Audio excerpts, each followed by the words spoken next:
말씀드린 대로 창세기 이 37장 요셉의 어린 시절을 보고 요셉이 보디발의 집에 애굽 땅으로 팔려갔습니다. 그리고 이제 39장으로 38장을 뛰어넘고 39장에서 요셉의 이야기가 계속 이어지고요. 여기 38장에는 전혀 다른 야곱의 아들 유다의 가정에 관한 이야기가 38장에 이상할 정도로 끼어 들어가 있습니다. 왜 이 장의 의미가 무엇일까? 이것을 이제 오늘 살펴보려고 하는 겁니다. 제가 이 창세기 38장 가지고 설교하는 것은 거의 못 들어봤습니다. 어디 자료를 이렇게 보다가 보니까 순서대로 설교하는 것 중에 이 창세기 38장 설교하는 곳이 가끔 어쩌다 한 번씩 있긴 있는데 제가 보기에는 제가 오늘 설명을 드리는 것하고는 포인트를 잘못 잡았습니다. 엉뚱하게 설교를 좀 한 데가 많더라고요. 이 포인트를 어떻게 제가 그분이 맞는지 제가 맞는지 어떻게 아느냐? 그냥 여러분은 제가 이 교회 목사니까 제 말이 맞다고 생각하시면 됩니다. 그리고 제가 보기에는 왜냐하면 성경을 그분은 보통 분들이 설교를 하더라도 성경을 그 구절만 이렇게 보고 설교를 하면 성경이 원래 말씀하시고자 하는 바의 방향과 엉뚱한 게 자기 이야기를 해버리는 경우가 가끔 있습니다. 앞뒤를 좀 봐야 되고요. 한 장을 전체를 그 구절을 보다는 한 장을 좀 이렇게 보고 다음에 구절을 보면 올바로 알 수 있고 그 다음에 그렇게 보면 이단에 넘어갈 일들이 거의 없습니다. 이단들은 군데 갖고 와가지고 원래 말씀이 말씀하시고자 하는 바와 관계없이 자기 의미대로 단어만 갖고 와서 이렇게 조립해가지고 말을 갖다 만들면 어떤 말이라도 다 만들어집니다. 또 레고 끼워서 맞추듯이 온갖 모양이 다 만들어집니다. 이단들이 그런 식으로 성경을 비유라고 하는 이름으로 암호처럼 풀어가는 겁니다. 그러면 자기가 말하고자 하는 것을 성경에 이용해서 말을 하게 되는데 전체를 보고 그 다음에 장별로 이렇게 흐름을 쭉 보게 되면 잘못 갈 일이 거의 없습니다. 이 38장을 왜 여기 38장이 들어가 있느냐? 무슨 이야기를 하려고 하느냐면 우선 이제 줄거리를 좀 먼저 대부분 알고는 계시지만 그래도 가볍게 줄거리를 좀 어떤 내용들이 나와 있는지 살펴볼 텐데 이 줄거리에만 이야기에만 이게 무슨 이야기지? 왜 이런 이야기가 나오나? 중간중간에 이걸 가지고 성경이 추잡하고 더러운 이야기들을 그대로 이상한 이야기들을 일부러 실어놨다 이렇게 또 설교하는 분들도 있고 근데 그거는 옳은 해석이 아닙니다. 일부러 가감없이 인간의 모습을 가감없이 싣기는 하지만 일부러 더 죄악된 이야기를 실을 이유가 없습니다. 그리고 반드시 죄악된 이야기를 실었을 때는 성경이 그것은 하나님 보시기에 좋지 않았다고 설명을 해놓습니다. 그런데 이 이야기에는 그런 설명이 없습니다. 그게 핵심이 아닌 겁니다. 뭐가 핵심이냐면 지금 야곱에게서 야곱의 생애를 보면서 야곱의 5단계 훈련 과정 이것은 우선 5단계 훈련 과정 여기는 야곱이 태어날 때부터 장자권 또 이게 하나님의 축복 영적인 축복을 받는 삶을 살고 싶다. 이거 하나는 분명했단 말이죠. 그런데 이게 강하긴 한데 인간적으로 보면 아직 성숙하지 못한 부분들이 이거는 이제 윤리적으로 영적으로는 뜨거운 열망은 있지만 윤리적으로 아직 미성숙한 부분이 있으면 하나님이 이것을 만들어 가신다는 겁니다. 어떻게? 이 5단계 훈련 과정을 통하여 베델 훈련, 그 다음에 섬김 훈련, 화해 훈련, 항복 훈련, 거룩 훈련 이 훈련들을 통해서 이 미성숙한 것을 만들어 가시는 그런 내용이 나왔습니다. 여기에서 야곱의 이야기에서 핵심은 실은 이 하나님 축복은 하나님께로 있다. 그 다음에 이 안에서 우리가 훈련을 받는 거지 내가 이걸 만들어가는 게 아니더라는 거예요. 내가 모자른 인간을 하나님이 선택하셔서 이 사람을 하나님의 뜻 안에서 훈련을 통하여 만들어 가시더라는 거지. 내가 뭔가 열심히 해가지고 축복에 도달하는 게 아니더라 이겁니다. 축복권은 하나님 손에 있습니다. 하나님이 정해 주시는 겁니다. 그러니까 내가 뭔가 노력해서 얻어낸다고 하면 착각이고, 내가 열심히 하는 게 아니라 하나님이 열심히 하십니다. 부족하고 모자른 나를 선택해서 나는 그렇게 도망가려고 했는데 도망 못하게 딱 잡아다가 여기 데려다 놓으시는 겁니다. 열심히 도망 다녀 보신 분 계십니까? 교회 안 나와보려고, 예수 안 믿으려고 열심히 도망 다녀도 도망 다니다가 혹시 여기 앉아 계신 분, 나는 교회 안 나간다, 이를 악물고 안 나간다, 그러고 한 2, 3년 안 나오려고 했는데 결국은 하나님이 어쩌다 보면 여기 다시 왔다. 하나님 그만큼 사랑하시는 겁니다. 하나님이 나를 사랑하시는 거예요. 열심히 사랑해 주시는 거예요. 그러니까 하나님의 축복 안에 있어야 됩니다. 그러니까 우리는 내가 잘나서 구원받은 게 아니고 나에게 축복을 주신 하나님을 할렐루야 찬양할 뿐입니다. 하나님을 찬양할 수 있을 뿐입니다. 이 이야기를 지금 하고 싶은 겁니다. 이 유다의 가문을 통해서. 이 이야기가 야곱에게서 시작됐는데 유다 가문을 통해서 더 강력하게 말씀을 해주시고요. 이거를 듣고 난 다음에 요셉을 보면 요셉이 훌륭하다 이런 의미도 있지만, 그거보다는 하나님께서 요셉과 함께 하시니 요셉의 삶이 감옥에서도 형통하여지는구나. 요셉을 보는 눈이 달라지는 겁니다. 그래서 이 중간에 이 이야기가 들어가 있는 겁니다. 유다 사건을 제대로 알고 난 다음에 요셉을 읽으면요, 전에는 요셉이 감옥에서 뭘 열심히 하고 자기가 이게 보였는데 이제는 여호와께서 함께 하신다, 여호와께서 형통하게 만들어 주시더라, 이것만 눈에 띄더라고요. 핵심을 잘 잡아야 됩니다. 자, 유다의 이야기는 어떤 이야기냐면 이런 이야기입니다. 유다가 아기를 낳습니다. 그것도 이제 부인이 가나안 여자입니다. 가나안 여자, 수아라고 하는 사람의 딸, 가나안 여자를 택하여. 원래 이거 가나안 여자 택하면 안 되잖아요. 근데 부족하고 뭐 이걸 없어요. 하나님이 복을 주시려고 작정하고 하나님이 선택한 사람에 관한 이야기입니다. 가나안 여자, 수아라고 하는 사람의 딸 가나안 여자가 거기 2절에 나옵니다. 유다가 가나안 사람 수아라 하는 자의 딸을 보고 그를 데리고 동침했습니다. 그래서 애를 낳았는데, 첫 아들을 낳았는데 이름을 뭐라고 했다고요? 엘이라고 했습니다. 엘이라는 말은 기억나십니까? 무슨 뜻입니까? 벳엘, 분이 엘, 이스라엘, 하나님이라는 말을 했죠. 하나님. 이름을 굉장히 이제 야훼라고 하는 그 10계명의 제3계명의 여호와 이름을 망령되이 함부로 부르지 마라 그랬죠. 그 이름을 함부로 부르면 안 되는 이름이 이겁니다. 야훼. 이 네 글자를 신성사 글자라고 부릅니다. 이 이름은 함부로 부르면 안 됩니다. 그래서 이 이름이, 글자는 성경이 있으니까 글자는 성경으로 쓰되 이 이름은 읽지를 않습니다. 발음을 하면 안 됩니다. 망령되이 부르지 마라 그랬기 때문에 한 번도 발음을 안 합니다. 이렇게 딱 네 글자입니다. 이렇게 찍는 거 하나요. 그다음에 이렇게 해서 좀 띄웁니다. 이렇게 쓰는 거예요. 이게 이야 이런 뜻. 이게 이제 우 이런 뜻이고요. 이건 똑같은 글자입니다. 이거는 영어로 하면 H에 해당되는 겁니다. 묵음이 나오기도 하고 이런 발음 나오면 이야 와 이렇게 되는데, 히브리어는 원래 모음을 안 찍어요. 모음이 지금은 성경에 보면 이렇게 밑에 이렇게 이야 이렇게 찍혀 있습니다. 밑에 짝대기 있고. 근데 원래 모음이 없는 글자예요. 근데 나중에 이제 후대에 워낙 모음이 없고 자음만 있으니까 불편하니까 모음을 만들어서 이제 밑에다 찍었어요. 근데 단어를 그냥 쓰면 문맥상 똑같은 글자들이 모음을 안 쓰니까, 모음을 안 쓴다는 말은 읽을 수가 없어요. 사실은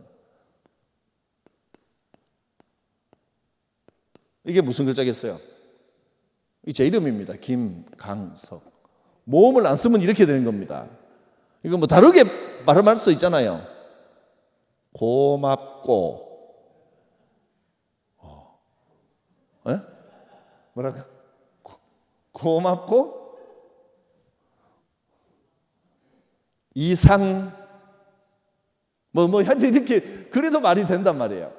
근데 이건 이제 왜냐하면 이거는 모음이 없어도 자주 쓰는 말은 딱 보면 벌써 그냥 그 단어다 이렇게 알기 때문에 그대로 읽는데 큰 불편함이 없습니다. 근데 하도 이 글자를 안 읽으니까 나중에는 어떻게 읽는지 사람들이 다 잊어버렸어요. 이 글자만 나오면 신성사 글자 나오면 성경 뺏겼을 때도요, 실제로 유대인들은 서기관들이 이 글자가 나오면 가서 목욕 재개하고 기도하고 와서 한 글자, 또 기도하고 또 한 글자 이렇게 씁니다. 그렇게 여호와 이름을 조심해서 다룹니다. 야훼. 그래서 이게 지금 여호와인지 되거든요. 여호와 이래도 되고, 아니면 야훼 이건지 야훼인지 아무도 모르는 거예요. 그러니까 어떤 성경에는 여호와, 어떤 성경이 야훼, 어디는 야훼 이렇게 써놨는데 이건 어느 게 정답인지는 나중에 천국 가서 하나님께 진짜로 뭐라고 부르는 거예요? 물어봐야 알지. 아무도 모릅니다. 이 글자는. 이걸 이제 신성사 글자라고 해서 몇천 년 동안 안 읽은 거예요. 발음을 자체를 안 한 거예요. 발음을 다 잊어버릴 정도로. 그만큼 귀하게 여깁니다. 여호와 이름을. 이게 나오면 여호와 이걸 안 읽고 대신에 엘 또는 그 신약에 와서는 아도나이 주님 이렇게 바꿔서 읽습니다. 근데 그러다 보니까 이거 대신 쓰는 이름으로 엘이라는 이름을 얼마나 많이 섞였어요. 이게 구체적으로 이건 여호와의 이름이지만 이건 우리말로 하나님이라는 뜻이고, 영어로 하면 가십니다. 소문자로 쓰면 신들 이런 뜻이고, 대문자로 쓰면 하나님을 지칭하는 게 되는 거죠. 그러니까 이거는 하나님을 말하기도 하고 여러 신들을 말하기도 하고, 우리말로 한문으로 쓰면 말 그대로 신이라는 뜻입니다. 그런 말은 엘입니다. 어떤 의미에서 이름을 지었는지 가나안의 영향을 받은 사람들은 사람 이름에도 엘을 막 쓰기도 하지만, 여기서는 첫째 아들을 엘이라고 이름을 지은 것은 의미가 있어 보입니다. 이름 함부로 아무렇게나 막 짓지 않거든요. 이름을 의미 있게 지었습니다. 엘. 여기는 어떤 거룩한 하나님의 뜻대로 살기를 염원하는 마음을 담았든지, 아니면 하나님의 뜻이 이 아이를 통해서 내려가기를 원합니다. 뒤를 보면 유다의 그런 열망이 여기 담겨 있는 걸 볼 수 있습니다.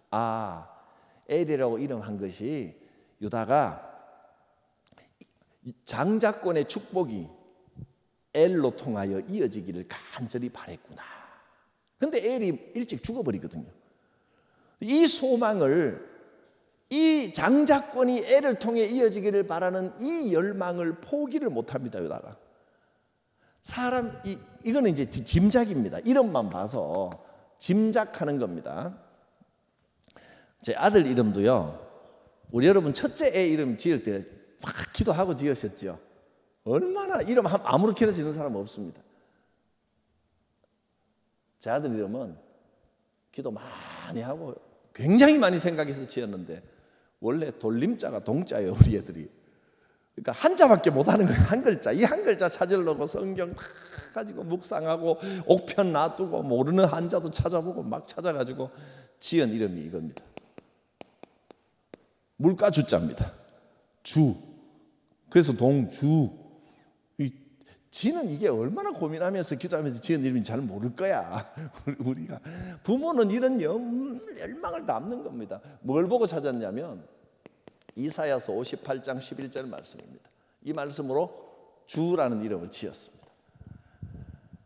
저는 시편 1편에 시냇가에 심은 나무, 시편 1편 가지고 지으려다가 시편 1편도 좋지만, 그는 시편 1편에는 시냇가에 심은 나무가 과실을 많이 맺긴 하지만 그건 바람이 불어요. 시편 1편은 흔들리긴 하지만 뿌리가 깊은 나무라서 바람 안 부는 거 기왕이면.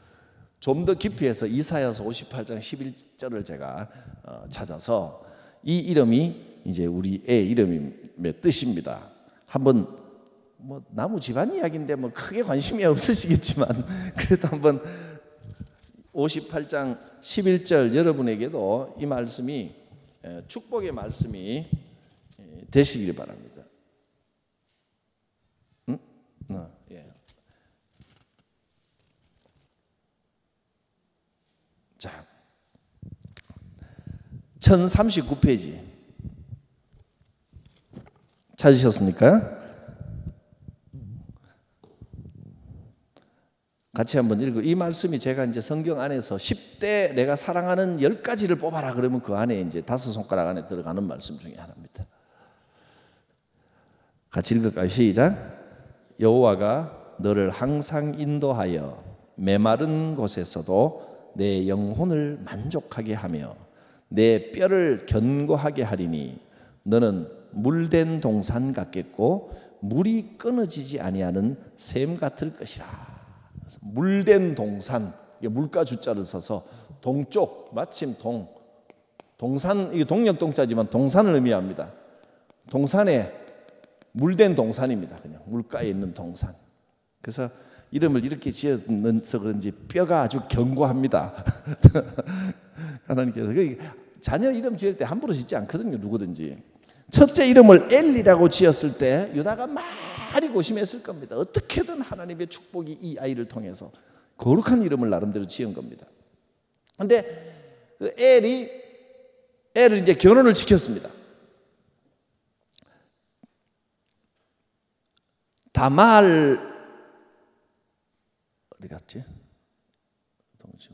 아들을 낳으며 유다가 그 이름을 엘이라 하니라. 둘째. 그 다음에 그가 다시 임신하여 둘째를 낳았는데 그 이름은 오난. 그 다음에 세 번째 또 셋째를 낳았는데 이름이 셀라. 이 시편에서 많이 들어보던 이름인데요. 셀라. 그 셀라로 지은 것 같아요. 이렇게 이름을 왜 이렇게 지었는지는 성경에 다른 데 안 나오고 아무튼 첫째, 둘째, 셋째를 낳았습니다. 그래서 이제 첫째 장자 엘을 위하여 며느리를 드렸는데 6절 엘을 위하여 아내를 데려오니까 그의 이름이 다말이라고 하는 며느리를 엘의 부인 다말이라고 하는 며느리를 드렸는데 엘이 아버지가 원하는 대로 살지를 않고 지 맘대로 살았습니다. 하나님을 인정하고지 않고 지가 잘났다고 하고 이 축복을 받을 만한 자격이 없어 보입니다. 여호와 보시기에 엘이 악했기 때문에 여호와께서 그만 엘을 데려가 버리십니다. 죽여버리십니다. 엘이 죽어버렸습니다. 첫째가. 유다가 너무 가슴이 아픕니다. 아들도 아들이지만 자기의 이 축복, 여호와께서 주시는 장자권, 이 축복권을 이어가기를 간절히 바라는 마음이 있어서 뭐라고 하냐면 오난 보고 얘야 네가 이 형 가정에 이 장자권 축복권을 이어가기 위하여 네가 형을 대신하여 아기를 좀 낳아다오. 지금은 이게 이상하지만 그 당시는 예수님 비유도 그랬잖아요. 그 당시에 예수님 때까지도 그게 문화나 이런 전통이 큰 형이 죽으면 아들이 그 형수를 이제 부양 책임도 가지면서 형수와 결혼한다기보다 형수를 데리고 사는 겁니다. 자기 부인처럼 형 대신 역할을 하는 거예요. 그다음에 둘째도 죽으면 셋째도. 그래서 막 7번까지 하면 나중에 천국 가면 누구 부인입니까? 이렇게 물었을 때 예수님이 너희가 오해한다. 천국에는 그런 관계가 없다. 이렇게 말씀하신 적이 있었습니다. 어쨌든 이게 자연스러운 문화였습니다. 너 보고 이렇게 되면 장자권, 축복권이 자기에게 오는 게 아니고 여기에서 낳은 애에게로 바로 가버립니다. 형의 거니까, 형의 애를 낳아주는 거니까. 그런데 형이 죽었으면 이것이 자기한테 오기를 바라는데 가서 여기를 낳아줘서 이쪽 대를 이어주라는 겁니다. 아이를 낳으라는 겁니다. 그러면 이 아이에게 이 축복권이 가는 겁니다. 오나는 그게 싫었던 겁니다. 그래갖고 아버지 명령이니까 안 할 수는 없고 그 전통에 따라 사람들이 다 그렇게 하라니까 안 할 수는 없고 거기 들어가서 그만 동침을 하기는 하는데 씨를 주지 않으려고 장자권을 그쪽으로 주지 않으려고 자기가 땅에다가 다 배설을 해버립니다. 아기를 피임을 해버립니다. 한마디로. 그러니까 이 일이 여호와 보시기에 악했다고 했습니다. 10절 9절에 보니까 땅에 설정함에 그 일이 여호와 보시기에 악함으로 여호와께서 그도 죽여버리셨습니다. 이제 다말은 자기가 그 남편 이 애를 생각하고 또 자기 시에서 여호와의 장자권 이 축복권이 이어지길 간절히 바라는 마음이 있는데 이제 마지막 셀라가 있는데 아버지가 셀라도 이게 이제 그때 전통입니다. 셀라를 너에게 주겠다 그래야 되는데 핑계를 대는 겁니다. 아직 셀라가 어리니까 자랄 때까지 너는 친정에 좀 가 있어라. 이따가 때가 되면 내가 우리 애를 너에게 그 자녀를 낳게 해주겠다. 이제 그 말을 철석같이 믿고 친정 가서 있었는데 한 해 두 해가 지나도 이게 아버지가 그럴 생각에 나를 속이셨구나. 이제 영 끊으려고 하는구나. 시아버지가 영 끊으려고 하는구나. 그 축복권을 주지 않으려고 하는구나. 이걸 이제 다말이 알았던 겁니다. 그래서 어떻게든 내가 이 장자권을 데리고 와야 되겠다. 그러고 있는데 그 시어머니 그 유다의 부인 이 수아의 딸 이 사람이 죽는 겁니다. 죽고 난 다음에 다말이 뭐라고 생각했냐면 어떻게든 장자권을 시를 가져와야 되겠다. 자, 그 다음에 12절에 얼마 후에 유다의 아내 수아의 딸이 죽은지라. 유다가 자기 부인이 죽고 친구들이 이제 장례를 다 지내고 위로를 받은 후에 이 말은 장례식이 끝나고 난 다음에 그 친구들과 함께 양털을 깎으러 나갑니다.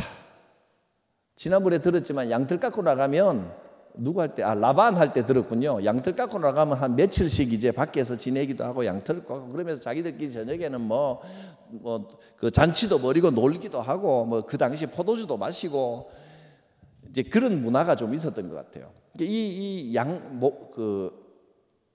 농사를 짓는 지역이 아니고 이 사람들처럼 말 타고 다니고 양치고 하는 유목민들 문화는 이렇게 성적으로 조금 농경 문화처럼 뭐라 그래야 되나요? 보수적이지 않고 좀 너무 개방적인 면들이 좀 있습니다.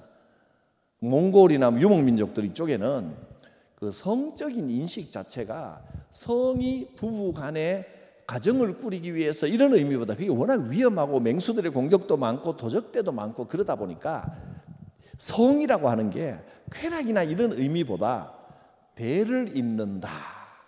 대를 잇기 위한 것이다. 이게 강하면 가정 안에서 아이가 없어도 그냥 이렇게 지내고 이런 게 아니고 어떻게든 대를 이어야 되기 때문에 후처도 드리고 그다음에 그 험한 일하며 사는 이 사람들은 험하게 사는 사람들은 되게 좀 여자들을 좀 소홀히 여기는 제가 그렇다는 게 아닙니다. 아주 공경에 들어야 되는데 함부로 여기는 이런 문화가 유목민 문화에는 좀 있습니다.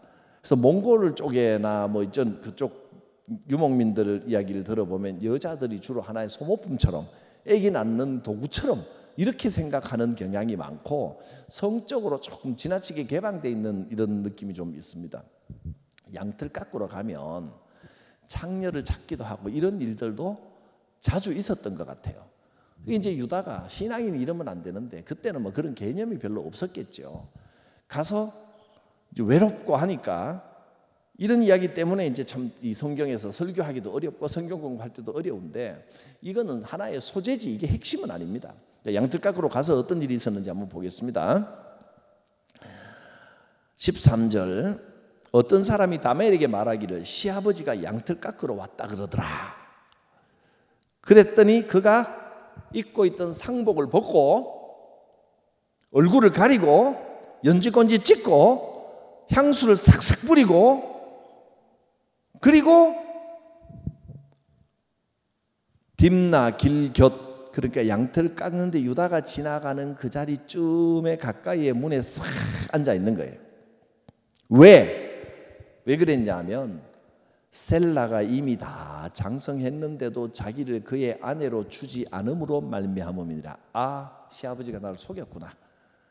나한테 그 집안을 받아들여 가지고 그 집안의 장자권 축복권을 이어갈 생각이 없으시구나 깨닫고, 어떻게든 내가 그 집안 아이를 낳아야 되겠다, 그 장자권을 이어가야 되겠다, 이 생각을 하고 얼굴을 싹 가리고 갔습니다. 유다가 그를 보고 창녀로 여겨 길 곁으로 그에게 나아가 이르되 청하건대 나로 내게 들어가게 하라. 이 동침하자 이 소리입니다. 들어간다는 말이.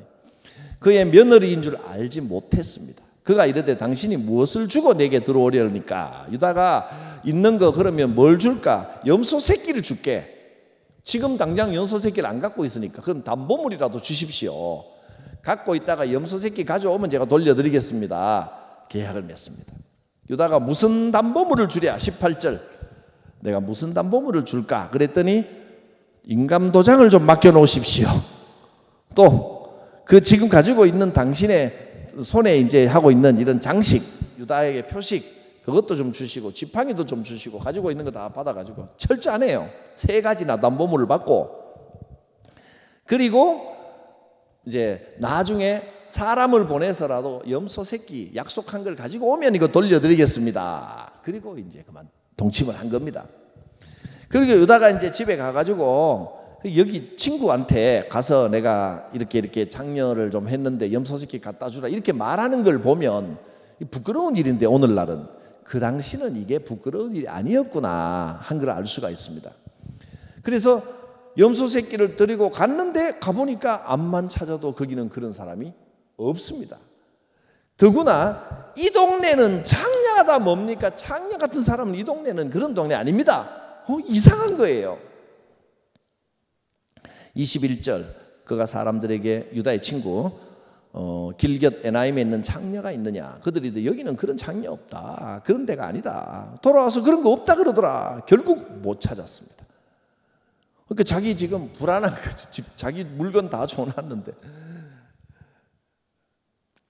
근데 이제 3달쯤 지나서 24절 석 달쯤 후에 어떤 사람이 유다에게 말하기를 당신 며느리가 임신했다더라. 유다가 화가 난 겁니다. 저기 다 끊으려고 보내놓고 화가 날 이유는 뭐 있어? 지가 그래도 내 며느리였던 사람이 이웃 사람하고 간음했다 이거예요. 근데 여기는 이제 문화가 그런 것 같아요. 남자 위주 사회입니다. 너무. 여자 여러분, 오늘날 이 시대 한국에 태어난 거 축하드립니다. 너무 남자 위주 사회예요. 제가 봐도 화날 정도로. 자기는 늙으니까 자기 마음대로 다 해놓고 며느리는 임신했다 그러니까 막 화가 나가지고 사람들도 거의 돌 던져서 죽이는 거예요. 돌 던지는 것보다 더 심한 게 불에 태워 죽이는 겁니다. 네. 이게 이제 문화를 알 수가 있죠. 이 안에서는, 가문 안에서는 아이를 낳아주는 게, 이거는 대를 잇기 위한 거기 때문에 이 쾌락의 문제가 아니고 대를 잇기 위한 거기 때문에 성적인 것을 대이음으로 보는 겁니다. 그리고 오히려 대신 낳아주는 건데, 이 가정을 떠나서 다른 사람하고 어떤 행음을 하는 것은 이거는 쾌락으로 보고 간음으로 보는 거예요. 이거는 죄 중에 죄로 보는 겁니다. 이게 좀 다른 겁니다. 그래서 그 시아버지가 유다가 화가 나서 24절 보면 유다가 이르되 마지막에 그를 끌어내어 불사르라. 아유, 화가 많이 나셨네. 화형에 처하라고 이야기합니다. 근데 다말이 끌려 나올 때 잠깐만 시아버지에게 말하기를, 잠깐만 제가 한마디를 하겠습니다. 자, 이거 임자가 누군지 한번 말해 보십시오. 받아놨던 도장하고 끈하고 지팡이를 탁 내놓으니까 유다가 깜짝 놀라겠죠. 이게 왜 거기서 나오느냐? 아무리 찾아도 못 찾았는데. 그래 이제 다말이 이러면 알아보시겠나이까 하면서 뭐 싹 옛날에 했던 모양을 했겠죠. 깜짝 놀라면서 그래, 그때 그 창녀가 바로 너였구나, 그러면서 하는 말이 이럴 수가 있느냐, 나를 속였구나 라든지, 내가 너무 부끄러운 일을 해버렸구나, 나는 몰랐다, 뭐 변명을 하든지, 그게 아니고 이렇게 말합니다. 26절에 유다가 그것들을 알아보고 말하기를 그는 나보다 옳도다. 내가 그를 내 아들을 셀라에게 주지 아니하였음이로다.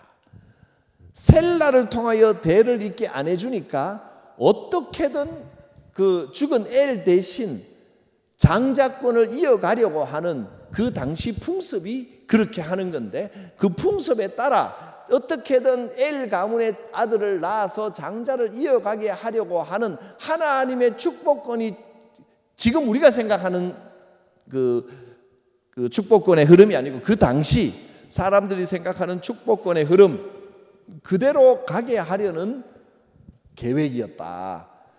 우리 가문의 씨로 그 장자권을 이어나가게 하려고 하는 계획이었기 때문에 그가 옳도다. 이 장자권이라는 거 하는 것은 인간이 마음대로 하는 게 아니고 하나님이 정하신 대로 가는 것이다. 지금 이 말을 하고 싶은 거예요. 그 다음에 이 다말이 여기서 낳은 이 다말이 이제 애를 낳는데 요 애가 되겠죠.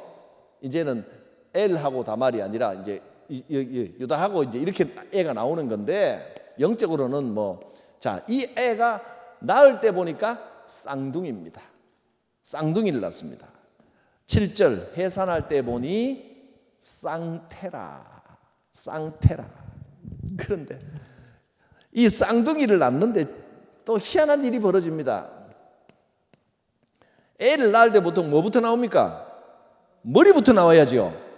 근데 머리가 안 나오고 손이 하나 쑥 나오는 겁니다. 어떻게 손부터 나와? 손이 쑥 나오는 거 보고 산파들이 야, 얘가 빨리 나오려고 무슨 달리기 경기합니까? 스피드 스케이팅 할 때는 이거부터 날부터 먼저 내민다 그러더니 달리기 할 때는 여기부터 내미는데 막 이렇게 하든지, 그러니까 손이 쑥 나오는 거예요. 얘가 첫째로구나 하고 거기다가 이제 금방 나올 줄 알고 손 나오고 머리 나올 줄 거기다가 이제 홍색 실을 매서 표시를 하는 겁니다. 빨간색 실을 이렇게 탁 매놓고 네가 형이다. 어린애들 나와놓으면 안 그래도 닮은 쌍둥이 구별 못할 것 같아서 묶어놨습니다. 그랬더니 다시 손이 쑥 들어가 버리네. 그거 좀 있으니까 한 놈이 쑥 나온다 보니까 실이 없는 놈이 먼저 나오네요. 누가 그러면 더 형이죠?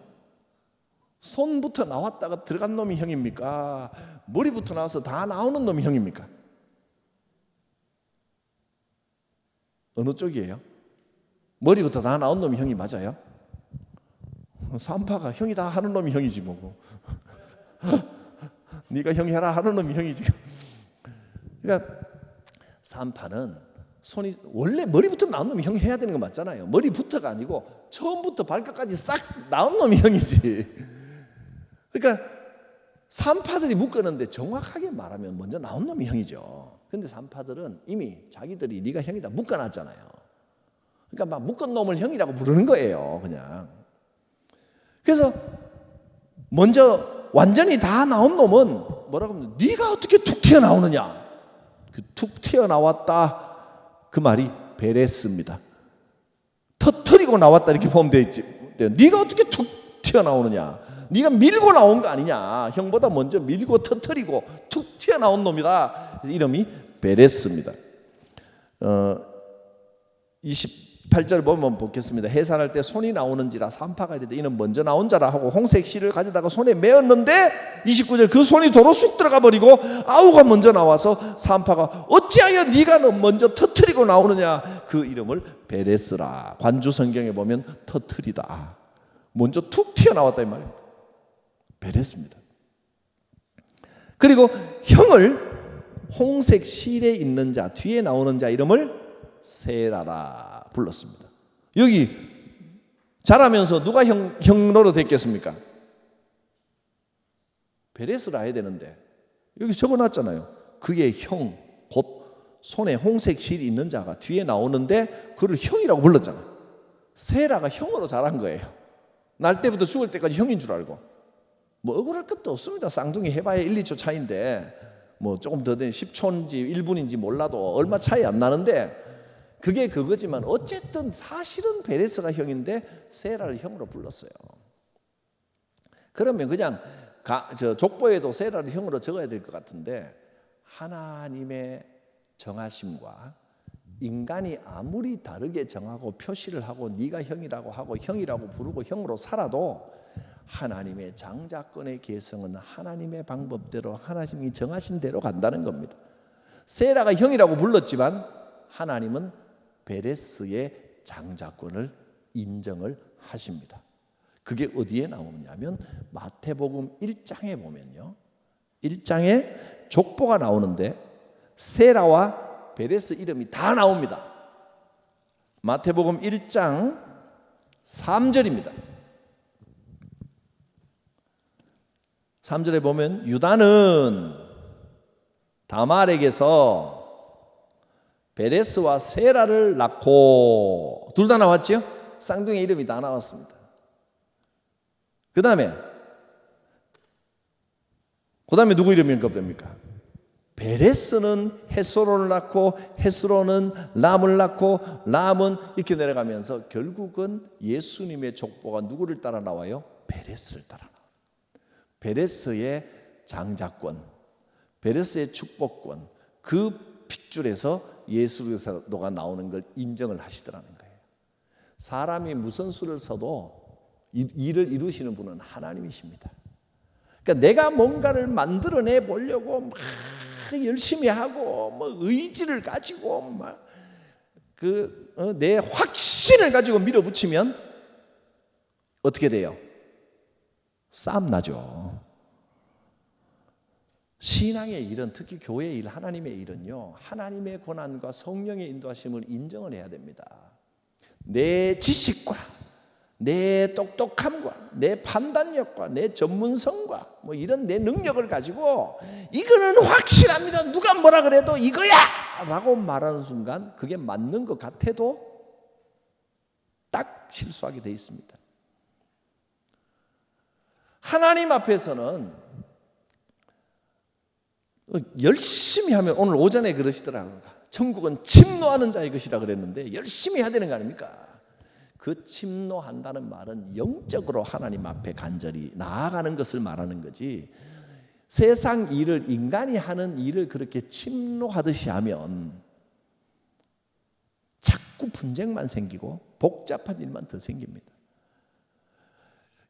열심히 영적으로 기도 열심히 하니까 하나님이 응답해 주던데요. 그 열심은 뭐냐면, 기도는요, 사실 기도는 열심히 하는 게 어떻게 잘하는 거냐면, 열심히 한다고 하나님 앞에 막 매달려 갖고 막 그런 면도 있지요, 물론. 왜냐하면 불의한 재판장의 비유를 보면 과부가 나날이 가서 과부가 뭐 불쌍하거나 옳은 일을 해서라기보다는 귀찮아서라도 들어주는데 하나님한테도 그렇게 해야 된다라는 말이 성경에 나오긴 하는데, 그거는 뭐냐면, 그거는 진실하게 자주 그 열심은 하나님 앞에 자주 기도의 시간을 많이 가지는 열심을 말하는 거지, 하나님 앞에 나와가지고 나는 양보 못합니다, 하나님 내놔야 됩니다, 하나님 앞에 막 그 하나님이 뭐라 하시는지 필요 없고 무조건 하나님 이건 해주셔야 됩니다, 이거 안 해주면 나는 죽어요. 그거는 우상 앞에가 비는 거지, 기도는 그렇게 하는 게 아닙니다.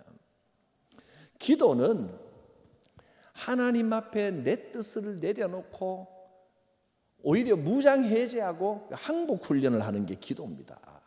밤새도록 붙드는데 다리가 어긋났는데도 안 놓고 나는 죽어도 질 수 없습니다, 나는 포기 안 합니다라고 끝까지 붙들고 있으면 아무것도 안 되는 거예요. 하나님 앞에서 하는 기도는 항복합니다. 하나님, 나를 내려놓습니다, 주님 뜻대로 하시옵소서. 이게 진짜 기도입니다. 그렇게 가야 되는 거예요. 그거를 계속해서 하나님 앞에 더 많이 나를 낮추는 게 기도를 열심히 하는 거지, 때를 쓰는 게 기도 열심히 하는 게 아니란 말이에요. 그러니까 그런 의미에서는 하나님의 뜻을 인정하는 훈련을 계속하고, 우리의 기도가 하나님을 인정하는 기도가 돼야 됩니다. 내 방법대로, 내 방식대로, 내 뜻대로 이건 내려놓지 않는 한 내 주변에 평화는 없습니다. 내가 나를 계속해서 고집하는 한 하나님의 뜻대로 열매 맺는 법이 잘 없습니다. 축복권은 아버지 뜻대로 가시는 겁니다. 토기장의 비유입니다. 하나님이 정하신 사람이 하나님이 정하신 뜻대로 가는 겁니다. 근데 그렇다고 해서 이게 운명론이거나 숙명론과는 좀 다릅니다. 운명이나 숙명은 길이 정해져 있는 거예요. 팔자대로 간다는 겁니다. 그거는 무속 종교에 사는 이야기고, 팔자대로 정해져 있다는 게 아니고, 하나님께서는 우리가 이제 뭐라 그럽니까? 예정이라 그러죠. 예정. 이 예정을 오해하면 안 되는 게 예정이 우리 갈 길을 다 정해놓은 대로만 따라간다는 뜻이 아니고 하나님의 의지를 말씀하시는 겁니다. 하나님의 사랑하는 하나님의 뜻. 내가 어떻게든 너는 이해하지 못하겠지만 네가 어떤 선택을 하든 나는 너를 구원하고야 말겠다라고 하는 하나님의 강력한 의지를 말씀하시는 겁니다. 결국은 나는 하나님의 뜻대로 구원받게 될 것입니다. 이 고백이 예정론이지 내 삶이 모든 게 정해져 있다는 뜻은 아닙니다. 그러니까 우리는 계속해서 나를 너무 내세우지 말고 하나님 뜻대로 하시옵소서, 하나님이 인도하여 주시옵소서, 이렇게 자꾸 하나님 앞에 나를 내려놓는 훈련을 하며 나가야 됩니다. 매 순간 선택입니다. 내 뜻이냐 하나님의 뜻이냐, 하나님의 뜻을 선택할 수 있어야 된다는 거죠. 매 순간 선택은 하나 선택이 지나면 다음 선택이 또 나타납니다. 매번 우리는 선택해야 되는데 그 수많은 선택을 하면서 하나님의 뜻이 우리의 삶에 아름답게 열매가 맺어지는 겁니다. 우리가 하는 것은 별로 아주 사소한 선택까지도, 지금 우리가 컴퓨터라고 하는 것이, 저는 우리가 쓰긴 쓰지만 지금 막 윈도우 그림, 옛날 제가 이제 대학교 때만 해도, 아주 옛날도 아니고 전 도스 시대부터 시작했잖아요. 점 띡띡띡띡 하고 글자 전화되는 시커먼 화면에, 그러다가 뭐 천리안 이런 거 나오고 퍼런 화면에 이렇게 글자 치면 막 대화하고 이런 게 너무 신기했는데, 이거 이제는 막 완전히 세월이 얼마나 빠른지, 컴퓨터가 모든 전산을 막 신기할 정도로 잘하고, 그런데 0과 1로 이루어졌잖아요. 컴퓨터 언어가 모두 0이냐 1이냐 0이냐 1이냐 이걸 선택해가지고 이 수많은 계산을 해낸다는 거예요. 나 그거 신기하더라고요. 그러니까 그걸 보면 우리는 컴퓨터도 매 순간 선택하는 거예요. 작은 선택을. 그 선택이 이루어져서 큰 열매를 이루어내는 것처럼, 큰 그림을 이루어내고 엄청난 계산을 해내는 것처럼, 우리가 선택하는 작은 선택들 0이냐 1이냐 이 선택을 통해서 하나님의 놀라우신 뜻이 이루어지는 겁니다. 요새 컴퓨터 얘기가 나오니까 지금 세상이 얼마나 달라지면 양자 컴퓨터가 나왔다 그러더라고요. 양자 물리학 컴퓨터. 양자 컴퓨터 들어보셨어요? 그 세상이 그렇게 달라진다. 구글에서 양자 컴퓨터를 만들었는데요. 양자 컴퓨터는 뭐 잔뜩 써놨는데 읽어봐도 무슨 소리인지 하나도 모르겠더라고요. 저 같은 사람은 0, 1 계산이 아니라 다른 계산법을 쓰는데, 성능이 어느 정도냐면 지금 현재 이 땅에 있는 최고의 컴퓨터가 2만 년 동안 계산해야 될 거를 1초 만에 계산해 버린답니다. 그것도 계산이 안 되죠. 이런 시대가 옵니다. 이제 시대가 얼마나 바뀌나 몰라요. 근데 어떤 분들은 과학이나 시대의 변화가 마치 성경하고 다른 것처럼 두려워하면서 너무 지나친 과학의 발전, 성경과 멀어지는 것처럼 생각하는데 절대로 그렇지 않습니다. 이 성경은 과거에 기록된 것이지만, 기록은 과거의 문화 속에서 기록이 됐지만 하나님의 뜻은 저 위에 있습니다. 그러니까 과학이 발전하면 발전할수록 하나님께 다가가는 것이고, 옛날에는 성경을 봐서도 무슨 말인지 이해 못했던 내용들이 지금 우리가 보면, 이 생각과 문명이 발달된 문명을 가지고 보면 그 뜻이 또 해석이 되는 바도 있고요.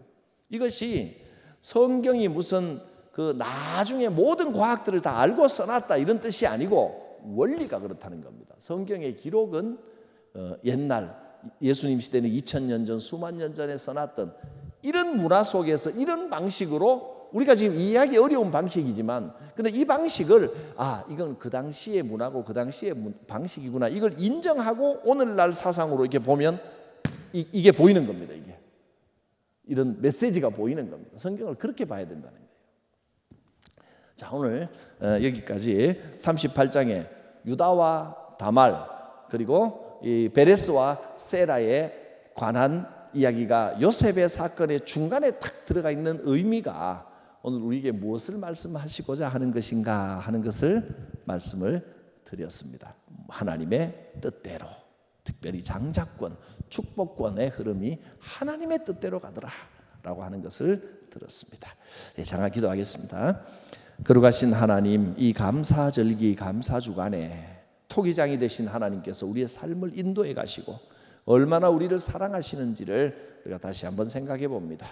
오늘 주신 말씀을 통하여 우리를 사랑하시며 우리의 삶을 인도하고 이끌어 가시는 하나님의 크신 은혜와 사랑, 하나님의 주권, 우주를 다스리시는 하나님의 권능을 인정하고 찬양합니다. 어떤 어려운 순간에도 하나님은 나와 함께 하신다는 것을 믿음으로 고백하고 알게 하시고 결코 실망하거나 낙심하지 않게 하여 주옵소서. 주님 뜻대로 우리의 삶을 인도하여 주시옵소서. 주님 손에 의지합니다. 예수님의 이름으로 기도드립니다. 아멘.